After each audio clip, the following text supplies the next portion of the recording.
विमानों को बम की धमकी का मामला। दिल्ली से बड़ी खबर इस वक्त की। आईटी मंत्रालय ने बम थ्रेट पर एडवाइजरी जारी की है। विमानन कंपनियों के लिए गाइडलाइन जारी की है। सोशल मीडिया प्लेटफॉर्म के लिए जिम्मेदारी तय की है। सूचना हटाना एजेंसीज को जानकारी देने का निर्देश। आईटी नियम 2021 के तहत तुरंत कार्रवाई की जाएगी। विमानों को बम की धमकी का मामला, जिसमें आईटी मंत्रालय ने बम थ्रेट पर एक एडवाइजरी जारी की है।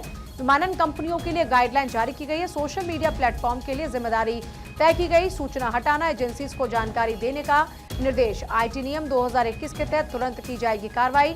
ये बड़ी खबर इस वक्त की। और केशव मेरे साथ इस वक्त जुड़ रहे हैं। केशव, जिस एडवाइजरी का जिक्र हो रहा है, आईटी मंत्रालय ने जो एडवाइजरी जारी की है, इसमें क्या क्या प्रोविजंस हैं?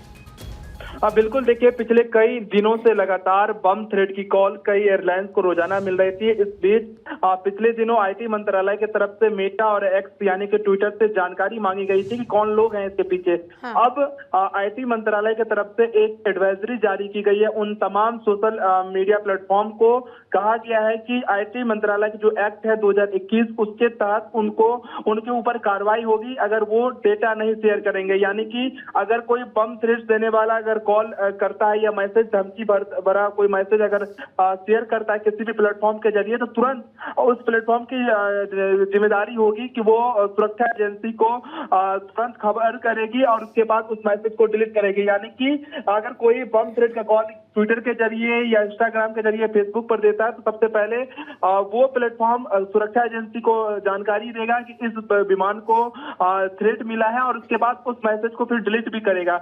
ये साफ अपने एडवाइजरी में आईटी मंत्रालय ने कहा है। और 2021 के जो आईटी मंत्रालय की जो एक्ट है उसके तहत कार्रवाई भी होगी, बीएनएस कानून भी लगाई जाएगी। तो ये तमाम प्रोविजन इस एडवाइजरी में आईटी मंत्रालय की तरफ से जानकारी किया गया, इसमें कहा गया, क्योंकि पिछले दिनों ही आईटी मंत्रालय की तरफ से जो लगातार बम थ्रेट की कॉल मिल रही है, ऐसे में उन थ्रेट पर्सन का किसके द्वारा ये जानकारी थ्रेट दिया जा रहा है, उसके लिए एक डेटा शेयर किया गया था भारत सरकार की तरफ से मेटा और एक्स को। लेकिन अभी तक उसका जो डेटा है उन सोशल मीडिया प्लेटफॉर्म के जरिए नहीं शेयर किया गया भारत सरकार को। उसके बाद जो है वो आईटी मंत्रालय ने ये एडवाइजरी जारी किया है। मतलब कुल मिलाकर सोशल मीडिया के जरिए अगर कोई मिथ फैलाता है या फिर किस तरीके से पैनिक सिचुएशन क्रिएट करता है, तो ऐसे लोगों के खिलाफ तुरंत कार्रवाई होगी।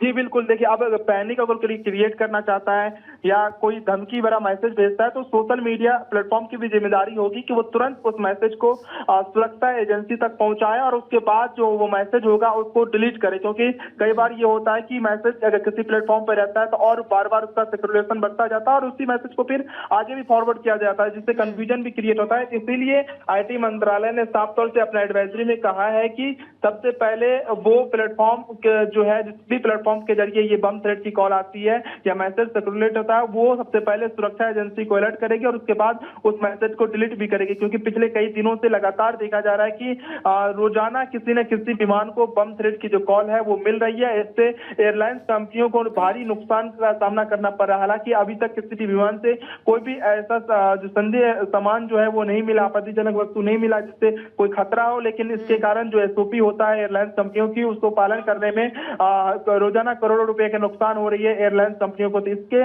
मद्देनजर आईटी मंत्रालय ने आज एक एडवाइजरी जारी किया है, जो उन तमाम सोशल मीडिया प्लेटफॉर्म के ऊपर लागू होगा जिनके ऊपर अगर इस तरह की कोई भी मैसेज आती है, तो सबसे पहले वो जो उसकी जानकारी जो है वो सुरक्षा एजेंसी को देगी, उसके बाद फिर उस मैसेज को डिलीट करेगी।